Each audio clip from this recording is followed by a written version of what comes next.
Assalamualaikum warahmatullahi wabarakatuh. Selamat pagi, siang, sore, ataupun malam kepada Bapak Hari selaku dosen pengampu mata kuliah vulkanologi. Jadi di kesempatan kali ini saya Gisela Aurelia Mirafiori dengan NRP 501723106 akan mempresentasikan tentang geologi gunung api purba di bab 2 yang berjudul magma. Oke, yang pertama dari definisinya dulu.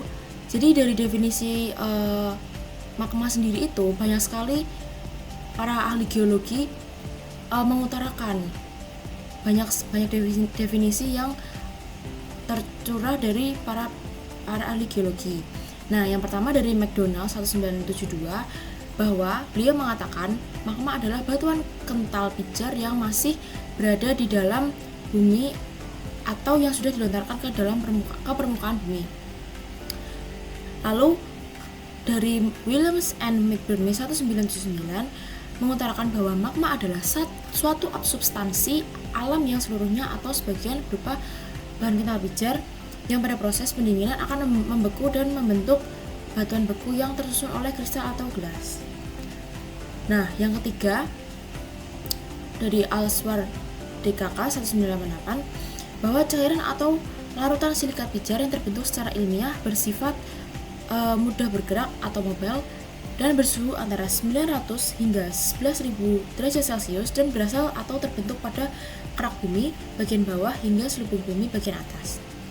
Nah, pengertian dari kimia atau fisikanya sendiri bahwa magma merupakan bahan yang mempunyai sistem berkomponen ganda, a multi-component system yang terdiri atas fase cair sebagai komponen utama, sejumlah kristal sebagai fase padat, dan fase gas pada kondisi tertentu. Nah, karena definisi magma sudah dapat diketahui, maka selanjutnya adalah asal-usul bagaimana sih suatu magma itu terbentuk. Nah, dapat dilihat di gambar bagian kiri, di mana awal mulanya itu berasal dari penunjaman lempeng.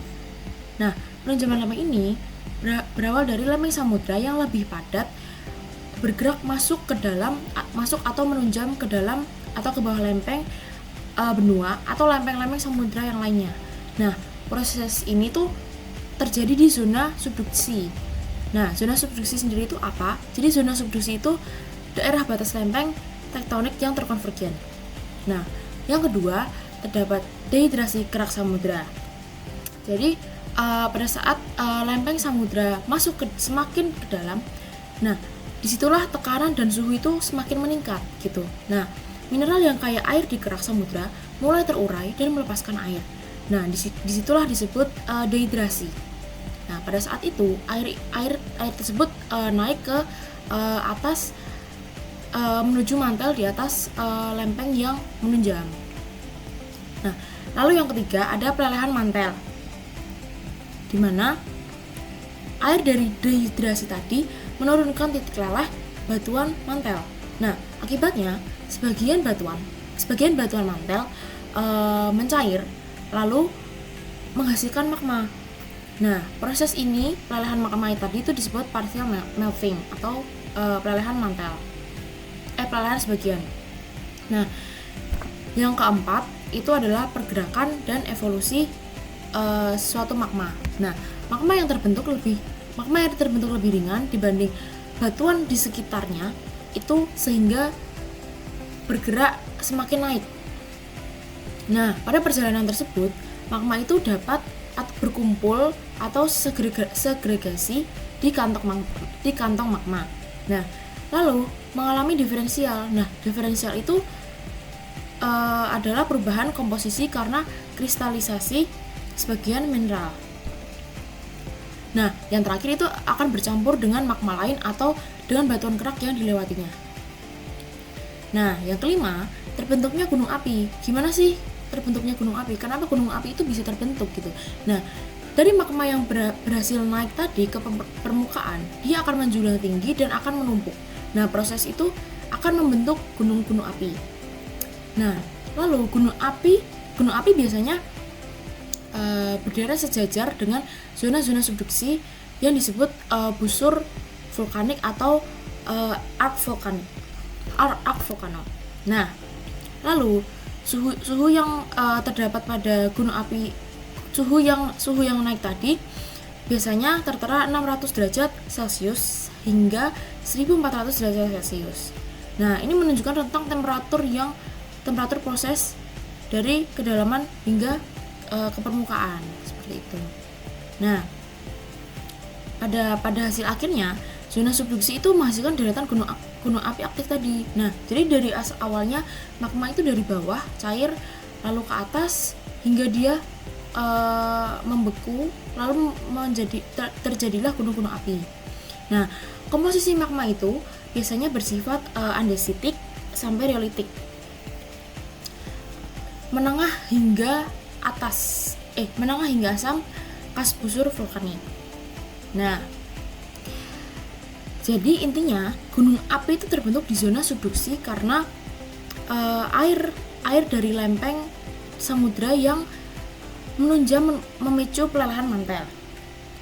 Nah, magma hasil pelelehan itu kemudian naik ke permukaan, mengalami evolusi, dan akhirnya membentuklah deretan-deretan gunung api.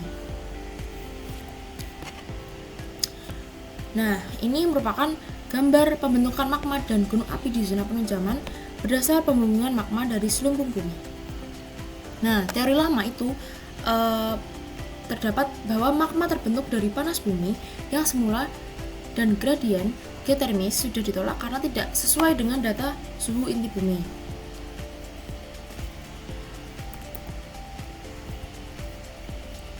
Oke. Nah, latar belakang dari proses zona subduksi sendiri itu yang pertama, di zona penunjaman lempeng samudra itu menunjam ke bawah lempeng benua. Nah, yang seperti saya jelaskan tadi.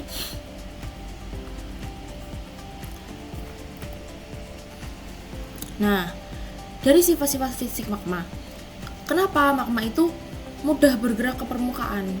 Apakah ada zat yang terkandung, ada zat tersendiri yang terkandung atau bagaimana? Nah, magma bersifat mudah bergerak dan cenderung menuju ke permukaan bumi karena magma itu berupa bahan cair kental, lijar yang mengandung gas dan bersuhu tinggi. Nah, magma yang membeku jauh di dalam bumi membentuk batuan beku intrusi dalam pluton dengan tekstur holokristalin yang seluruhnya tersusun oleh kristal karena pendinginan berlangsung perlahan. Sebaliknya, magma intrusi dangkal dan yang keluar ke permukaan mengalami pendinginan sangat cepat akibat perbedaan temperatur. Nah, jadi seperti misalkan nih, pada saat kita mau membuat es batu. Nah, awalnya kan pasti es batu itu kan dari air dan itu berbentuk cair. Nah, pada saat kita masukkan ke dalam freezer itu air tersebut akan semakin membeku atau semakin padat gitu. Nah, sama seperti yang dialami oleh pendinginan akibat perbedaan temperatur yang ekstrim dari magma intrusi tadi. Nah, temperatur magma itu bervariasi tergantung komposisi kimianya juga. Magma basal memiliki temperatur tertinggi antara 1000 derajat Celcius hingga lebih dari 1400 derajat Celcius. Magma andesit sekitar 1000 derajat Celcius, magma dasit sekitar 900 derajat Celcius, dan magma riolit 850 derajat Celcius. Viskositas magmanya juga ditentukan oleh komposisinya. Magma dengan viskositas rendah atau encer memiliki fluiditas tinggi sehingga sangat lambat membeku, sedangkan magma viskositas tinggi atau pekat memiliki fluiditas rendah dan cepat membeku.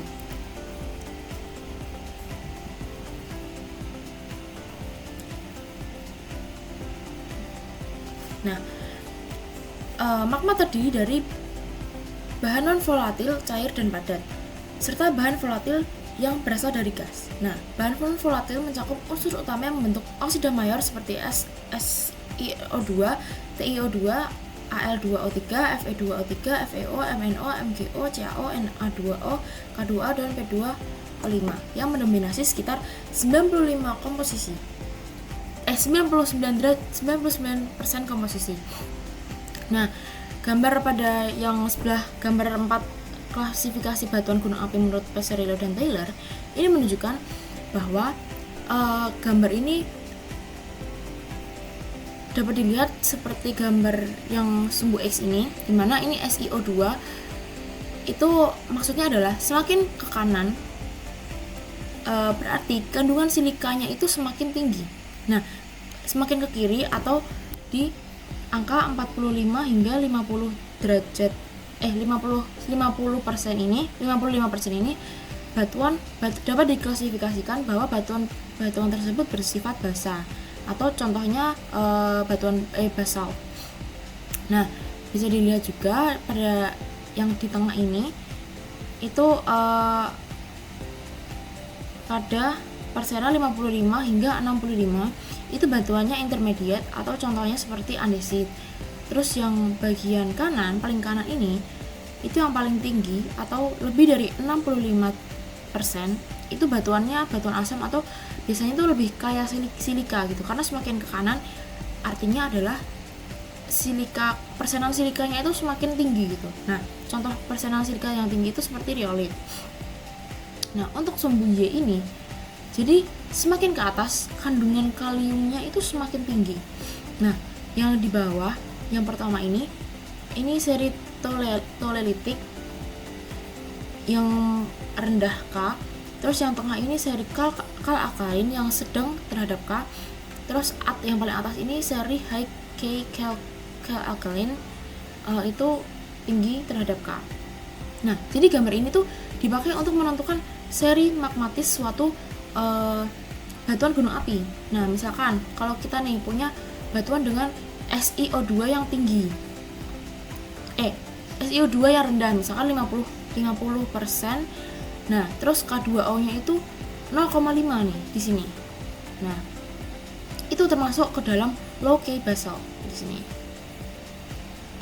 Nah, kalau misalkan SiO2-nya itu atau silikanya itu di 60% di sini.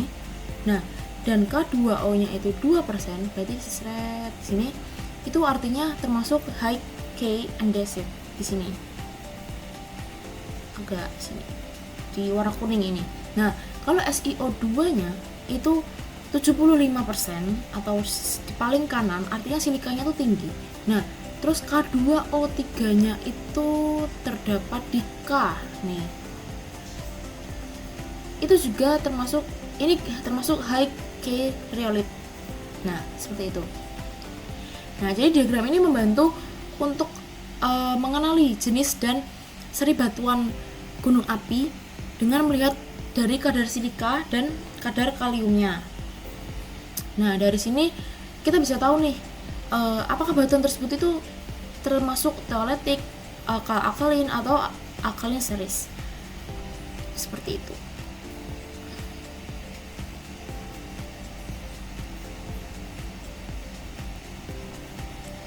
Nah, hubungan gunung api, tataan tektonika, dan komposisi magma. Jadi di bagian kiri ini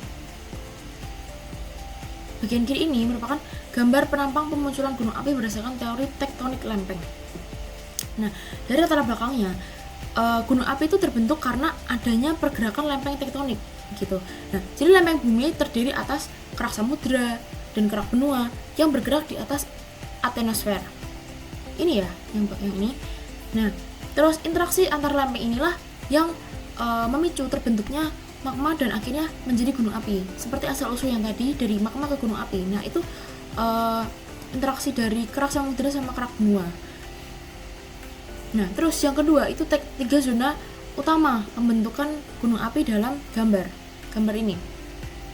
Nah, yang pertama itu adalah daerah pemekaran kerak atau mid ocean ridge, di mana terletak di tengah samudra, tempat dua lempeng samudra saling menjauh. Nah, karena renggangan ini mantel dari bawah naik dan mengalami pelelehan akibat dekompresi. Contoh nyatanya itu terdapat di Mid Atlantic Ridge. Nah, yang kedua itu dari daerah penipisan kerak, hotspot atau rift zone. Nah, ini kejadian ini terjadi di tempat kerak bumi menipis. pada saat bumi menipis. Nah, baik di kerak samudra maupun kerak benua. Nah, penipisan kerak memberi jalan atau memberikan celah bagi magma dari atmosfer itu tadi untuk naik ke permukaan. Nah, hasilnya bisa berupa gunung api tunggal atau deretan gunung api.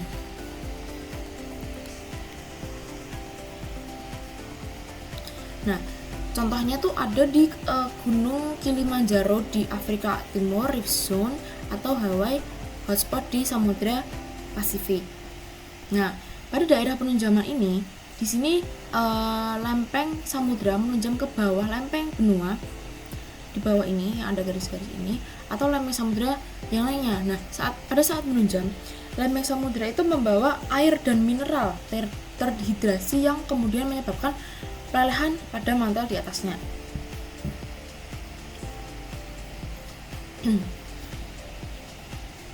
Nah, jadi gambar 5 ini menunjukkan bahwa aktivitas tektonik lempeng adalah kunci terbentuknya gunung-gunung api gitu, baik melalui pemekaran kerak, penipisan kerak, atau penunjaman. Jadi semua mekanisme itu pada akhirnya menghasilkan magma yang naik ke permukaan dan membentuk gunung-gunung api. Nah, itulah sebabnya kenapa pola gunung api di dunia selalu berhubungan dengan batas-batas lempeng tektonik.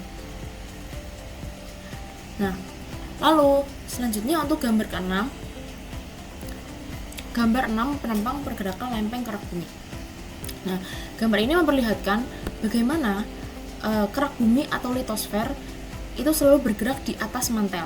Nah, bumi kita itu nggak cuma diam aja gitu. Jadi melainkan terdiri atas beberapa lempeng besar yang terus bergerak dengan kecepatan beberapa sentimeter hingga inci per tahunnya.